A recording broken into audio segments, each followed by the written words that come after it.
समर्थ. तुम्हा सगळ्यांच्या आपल्या स्वामी सूत्र ब्लॉग या चॅनलवर मनापासून स्वागत. स्वामी भक्त हो, आज पुन्हा एकदा तुमच्यासाठी नवीन व्हिडिओ घेऊन आलेले आहे. व्हिडिओच्या माध्यमातून नवीन स्वामी संदेश घेऊन आलेले आहे. स्वामी भक्त हो, तुम्ही आपल्या स्वामी सूत्र ब्लॉग या चॅनलला भेट दिली, संदेश ऐकण्यासाठी तुम्ही पुढाकार घेतला, याचा अर्थ तुम्ही स्वामी भक्त आहात. आणि तुम्ही स्वामी भक्त आहात म्हणून तुम्हाला एक गोष्ट सांगावीशी वाटते, ती अशी की महाराजांच्या मार्गात येणं हे कोणाच्याही भाग्यात नसतं. महाराजांचे आणि आपले पूर्वजन्मींचे ऋणानुबंध असावे लागतात. म्हणून या जन्मी आपण स्वामी मार्गात आहोत या गोष्टीचा आपल्याला अभिमान वाटायला हवा. आणि आपलं आणि स्वामींचं नातं हे जन्मोजन्मीचं आहे हे देखील मान्य करावं लागेल. कारण स्वामी महाराज आपल्यासाठी फक्त स्वामी नाही, तर स्वामी आपुले दत्त दिगंबर गुरु माऊली स्वामी औदुंबर. स्वामी आपुले दत्त दिगंबर गुरु माऊली स्वामी औदुंबर. स्वामीच आता धरती अंबर स्वामी सेवा घडो निरंतर. स्वामीच आता धरती अंबर स्वामी सेवा घडो निरंतर. स्वामी भक्त हो, स्वामींमुळेच आपल्या या जीवनाला अर्थ, नाही तर आपलं हे आयुष्य व्यर्थ, आपलं हे आयुष्य व्यर्थ. म्हणून बोला श्री स्वामी समर्थ. कमेंटमध्ये श्री स्वामी समर्थ आवर्जून लिहा आणि स्वामींचं एकदा नामस्मरण करा. आणि त्यानंतर हा संदेश जो आहे तो देखील शेवटपर्यंत आवर्जून ऐका. तर तुम्ही कमेंटमध्ये श्री स्वामी समर्थ लिहिलं असेल अशी मी आशा करते, आणि संदेश काय आहे तेही सांगते. तर स्वामी महाराज आपल्या प्रत्येक भक्ताला सांगतात, अरे तुझ्या प्रत्येक संघर्षाची कहाणी लिहिली जाणार. तुझ्या सोबती जरी कोणी नसलं तरीही मी कायम तुझ्या पाठीशी उभं राहणार. मी कायम तुझ्या पाठीशी उभं राहणार. फक्त आयुष्याचा मात्र तू एक नियम ठेव, सरळ बोल, खरं बोल आणि समोर बोल.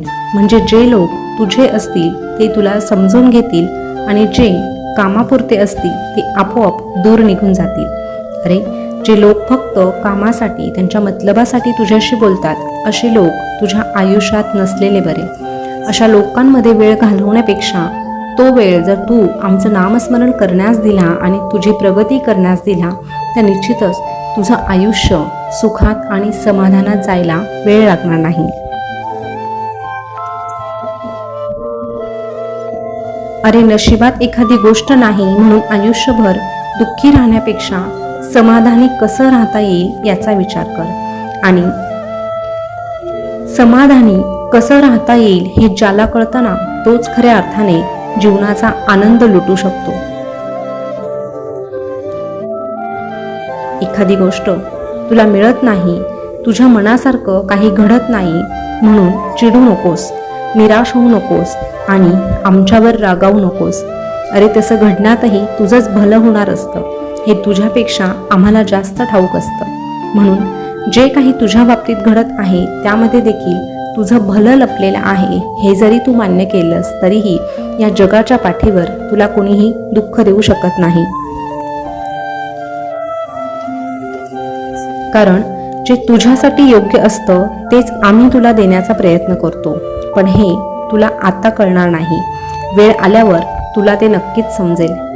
एखाद्या गोष्टीसाठी जर तुला वाट पाहावी लागत असेल ना, तर नक्कीच तुला जे मिळणार आहे ते सर्वोत्तम असणार आहे, एवढा विश्वास तुझ्या या स्वामी माऊलीवर ठेव. तुला अपेक्षा करायची असेल तर तुझ्या या स्वामी माऊलीकडून कर. कारण तुझ्या या स्वामी माऊलीकडे कुणाचाही अपेक्षाभंग केला जात नाही. म्हणून अपेक्षा इतरांकडून करण्यापेक्षा जर तू या स्वामी माऊलीकडून केली तर निश्चितच तुला हवं ते नक्कीच मिळणार आहे, आणि लवकर मिळणार आहे. फक्त थोडा धीर धर, थोडा संयम ठेवून आमच्यावर डोळे झाकून विश्वास ठेव. अरे जेव्हा नशिबाची बेरीज चुकायला लागते ना, तेव्हा आयुष्यातून माणसांची वजाबाकी आपोआप होऊ लागते. आणि मग अशा वेळेस तू एकटा पडू लागतो. पण अशा वेळेस मात्र तू एकटा नसतो, तर तू आत्तापर्यंत केलेली आमची सेवा तुझ्या मदतीसाठी धावून येते. तुझी ही स्वामी माऊली तुझ्या जवळ येऊन तुझा हात धरते. आणि जर तू निष्ठेने आमचा बनून राहिला तर तुझ्या प्रत्येक संघर्षात, प्रत्येक दुःखात तुझी ही स्वामी माऊली तुला मदत करते. तुझ्या इच्छा, तुझ्या अपेक्षा ह्या देखील लवकर पूर्ण होणारच आहे. पण जोपर्यंत इच्छा पूर्ण होत नाही तोपर्यंत आमच्यावर शंका घेऊ नको, कारण प्रत्येक गोष्टीमध्ये तुझ्या कर्मांचा हिशोब होत असतो. अरे, तुझ्या वाट्याला येणारं दुःख हे देखील तुझ्या कर्माचा भाग असतो. तुझ्या वाट्याला येणारं सुख देखील तुझ्याच कर्माचा भाग असतो. म्हणून कर्माचे भोग भोगल्याशिवाय पुढच्या काही गोष्टी तुला लवकर मिळणार नाही. हे तुझ्या मनावर बिंबव आणि प्रत्येक गोष्टीसाठी प्रयत्न चालू ठेव. जेव्हा तुझे प्रयत्न सातत्याने चालू असतात, प्रामाणिकपणे चालू असतात, तेव्हा तुझ्या नशिबाला देखील तुझ्यासमोर हात टेकावे लागतात. आणि जेव्हा तू आमचं नामस्मरण सातत्याने करत राहतो, तेव्हा तुझ्या कर्माचा जो फेरा तुझ्या आजूबाजूला वावरत आहे त्यातून देखील तुझी सुटका लवकरात लवकर होत असते. पण त्यासाठी मात्र तुझी आमच्या प्रती असलेली भक्ती तेवढी दांडगी असावी लागते, हे सदैव लक्षात ठेव.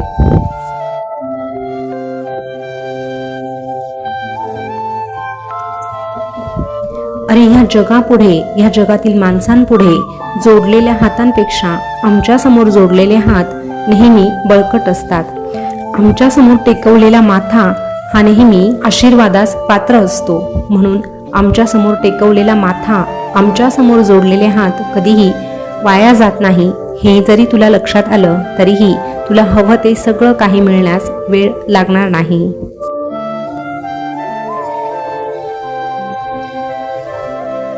अरे, जेव्हा जेव्हा तुला वाटतं ना की तू एकटा पडला आहेस आणि तरीही एकटा असताना तुझ्यामध्ये आपोआप एक इच्छाशक्ती निर्माण होते, तर ती इच्छाशक्ती निर्माण करण्याचं काम आम्ही करत असतो. ती ताकद, ती जिद्द आम्ही तुला प्रदान करत असतो.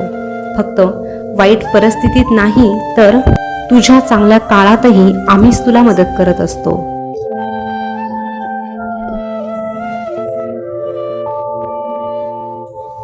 वाईट काळात आम्ही तुला कोसळू देत नाही आणि चांगल्या काळात तुला उसळू देत नाही. वाईट काळात तुला कोसळू देत नाहीत आणि चांगल्या काळात तुला उसळू देत नाही. कारण आयुष्य जगण्यासाठी या दोनही गोष्टी फार महत्त्वाच्या असतात आणि ज्याला ह्या दोन गोष्टी समजतात तोच खऱ्या अर्थाने त्याच्या आयुष्याचा आनंद लुटू शकतो.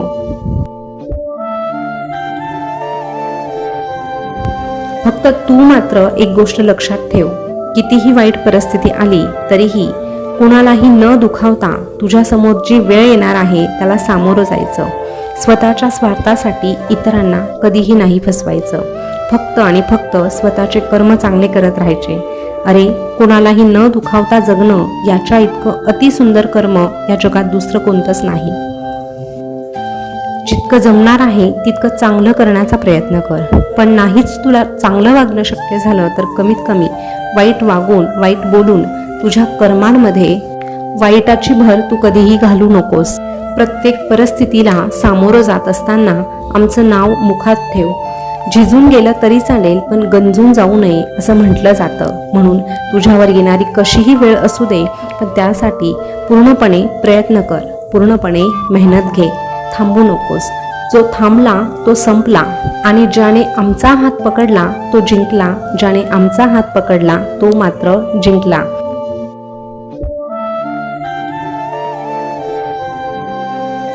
अरे, अडथळे काय क्षणिक असतात, पण या क्षणात खचून न जाता उभं राहणं हेच खरं आयुष्य असतं. आणि अशा प्रकारे जो आयुष्य जगतो, अशा प्रकारे जो आयुष्यासाठी झिजतो तोच सर्वार्थाने चमकतो, तोच सर्वार्थाने चमकतो. तुलाही चमकायचं असेल तर तुला संघर्षाचा सामना हा करावाच लागणार. पण या संघर्षाचा सामना करताना जर तू आमचं नामस्मरण करत राहिला तर तुझी प्रत्येक वेळ, प्रत्येक प्रसंग हा अगदी सोपा करण्यासाठी आम्ही तुला मदत करू. आणि प्रत्येक वळणावर, प्रत्येक टप्प्यावर तुला एकच सांगू, भिवू नकोस, मी तुझ्या पाठीशी आहे. भिवू नकोस, मी सदैव तुझ्या पाठीशी आहे.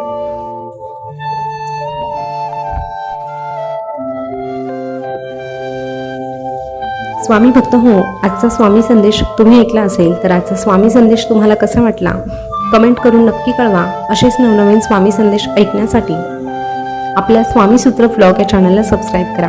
पुन्हा भेटूया नवीन स्वामी संदेश घेऊन. तोपर्यंत स्वस्थ रहा, मस्त रहा आणि आपले स्वामी संदेश ऐकत रहा. धन्यवाद.